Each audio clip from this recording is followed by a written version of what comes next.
అయితే ప్రభు మాట్లాడుతున్నారు, యవనస్తుడా నీ కోరిక చొప్పునే జీవించు గాని, సంతోషించు గాని, ఓ యవనస్తురాలా నీ ఇష్టము చొప్పునే జీవించు గాని, నీ నచ్చినట్లే ఉండు గాని, అయితే వీటన్నిటి విషయంలో ఒక రోజున దేవుడు నిన్ను తీర్పులో తీర్చునని మనస్సుకు తెచ్చుకొనము, జ్ఞాపకము తెచ్చుకొనము. దేవునికి స్తోత్రం.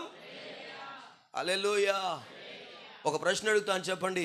ఈ జీవితం మన ఇష్టాలు నెరవేర్చుకోవడానికి ఇచ్చాడా ప్రభువారు? ఈ యొక్క బ్రతుకు మన నచ్చినట్లు బ్రతకడానికి ఇచ్చారా తండ్రి? నిన్ను కనడానికి ఒక ఉద్దేశం ఉంది, నిన్ను పెంచడానికి ఒక ఉద్దేశం ఉంది, నిన్ను ప్రయోజకులను చేయడానికి ఒక ఉద్దేశం ఉంది. ఈ ఉద్దేశాలన్నిటిని పక్కన పెట్టి నీ ఉద్దేశం నెరవేర్చుకోవడానికైనా దేవుడు ఇంతకాలం ఇంకా ఉంచాడు? కానే కాదు.